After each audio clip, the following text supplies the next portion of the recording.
Infancia de Matelar. Armand Matelar nació en Bélgica el 8 de enero de 1936. Su infancia se vio interrumpida por el inicio de la Segunda Guerra Mundial.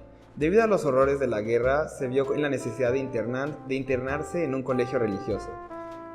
Ahí adquirió conocimiento vinculado hacia los problemas de los países pobres y por la ideología de los misioneros.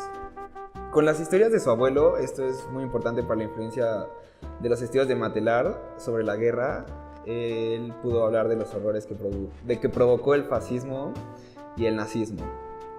Todo esto llevó a que la visión de Matelar fuera más humanista y con respeto hacia la vida. Después de esto viajó hacia Francia para internarse en el monasterio, en el cual inició una licenciatura en Derecho y en Ciencia Política. Información general. Armand Matelar nació en 1936 en Bélgica. Se vinculó a movimientos católicos juveniles con fines a misiones a países con suma pobreza. En 1961 trabajó como demógrafo en el marco del programa de Alianza para el Progreso del presidente de Estados Unidos, que en aquellos años era el señor John F. Kennedy. En 1962 conoce en la Universidad Parisina a Michel, con quien se casaría un año después. Posteriormente, en 1965, recibiría un nombramiento por parte del Vaticano como experto en políticas de población, y en 1967 comenzaría a trabajar como experto en el desarrollo social de la ONU. Antes de 1973 trabajó en México, Cuba, Chile y Argentina. Y ante el golpe de Estado por Pinochet en 1973, tuvo que ir a refugiarse a Francia. Produce más de 32 libros como autor y coautor y cientos de artículos especializados sobre los problemas centrales de la comunicación en América Latina, Europa y en el mundo en general. A lo largo de su obra teórica, histórica, crítica y política, Adam Matelar escribió más de 32 títulos como autor y coautor.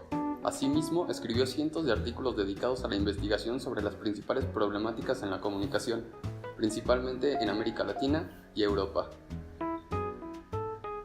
La visión tan específica en América Latina se debió a su residencia en Chile cuando tenía 11 años. Entre los principales libros destacan Para leer el Pato Donald en 1979 con Ariel Dorfman, Un mundo vigilado en el año 2009 y Una historia de la sociedad de la información en 2002. Entre los principales artículos sobresalen el medio de comunicación de masas de la lucha de clases, los medios de comunicación de masas en un proceso revolucionario y la comunicación de la crisis. Armand Matelar realizó sus estudios secundarios en una institución católica. Tras terminar el bachillerato, se trasladó a una comunidad de monjes seculares en Bretaña. En 1962 fue a la Universidad de Chile, donde en el Centro de Estudios de la Realidad Nacional se dedicó sobre todo al análisis de las estructuras izquierdistas en la prensa liberal. Tras el golpe de Estado de Augusto Pinochet, a sus 37 años, Matelar se vio obligado a regresar a París, donde en la Universidad de París, Saint-Denis, recibió una cátedra en Ciencias de la Información y de la Comunicación.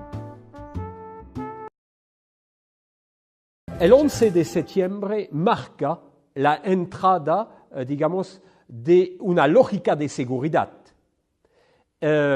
Mira, hay dos índices que son muy interesantes.